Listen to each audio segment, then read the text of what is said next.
For more on this, let's turn to Raj Patel. He's a research professor at University of Texas, Austin, and he joins us from Austin. Raj, are you surprised by these staggering numbers? More than 700 million people around the world facing hunger.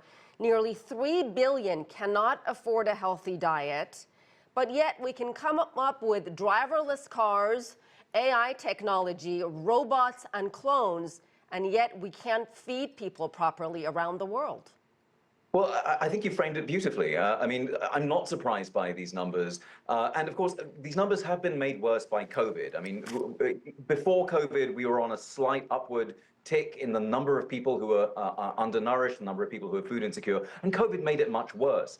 And the problem is we haven't really addressed this issue because, as you point out, there are investors for robots and self-driving cars and all the rest of it. But one of the major characteristics of people who are going hungry is that they are poor. They're not profitable. And so insofar as the millions, and in fact billions of people are food insecure, they do not represent a whole lot of profit for the food industry or for governments. And that's why we're seeing increasingly, as the world skews towards devoting its resources to increasing profit rather than meeting these human rights needs, we will inevitably see a rise in the number of people who are going hungry. Yeah, I mean, you make a very, very good point here. And in your opinion, Raj, what are the biggest drivers of food insecurity and hunger? I mean, of course, there's conflict, war, and violence. There's climate change, like flooding, extreme heat, fires around the world. Are there other things we're missing here? Well, I mean, you're quite right. I mean, a handy way of thinking about this is that this is all brought to you by the letter C. So you're right. There's climate change, there's conflict, there's COVID, which really is important to remember that although most of the world seems to have declared the COVID emergency over, the legacy is still with us. We're still living with these high food prices. The food price inflation that has passed through the supply chain is still eating away at the savings and the income of the very poorest people the most.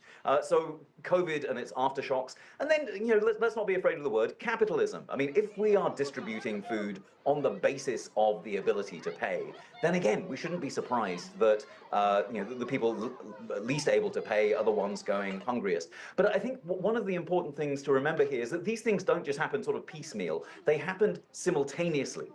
So if you look, for example, at the areas of the world where conflict is raging, for example, we've talked about Gaza, Sudan is another place. And there are a range of other places in sub-Saharan Africa in particular where around 180 million people are in this sort of combined poly-crisis where climate change, extreme weather, and then all the rain comes at once is happening at the same time as conflict. And sometimes conflict fuels or drives the long-term consequences of climate change as well. So these are not sort of independent things. They pile on top of each other, and the poorest, and usually women and children, are hit the hardest. And talk about how hunger, or food, I should say, can also be used as a weapon by warring factions like what we've seen in Gaza as well as Sudan.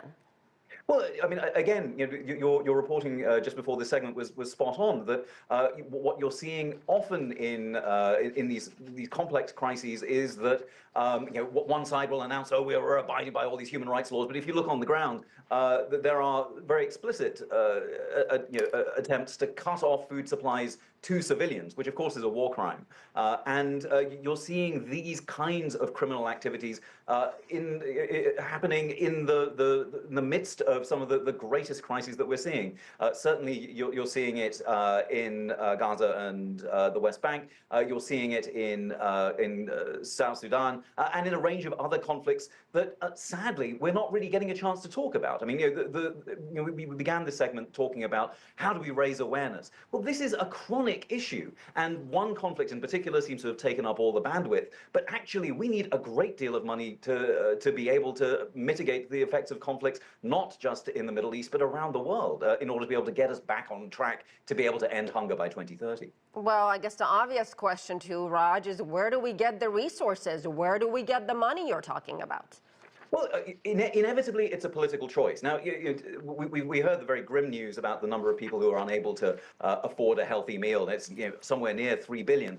But in that data, there have been some good news stories, particularly in, for example, Brazil and in the Caribbean, where governments that have chosen to redirect resources towards ending hunger have been successful. What it takes is not resources, but political will to take the resources we have and move, the billions of dollars we spend on the arms industry towards, one sliver of that would end hunger permanently. And all we have to do is make the political choice. That's the real tragedy of that we face today on World Food Day is not that we don't have the resources to end hunger, we don't have the political will to do it. Well, I certainly hope our political leaders around the world are listening to what you have to say, because you've got some great advice. Raj Patel, thank you.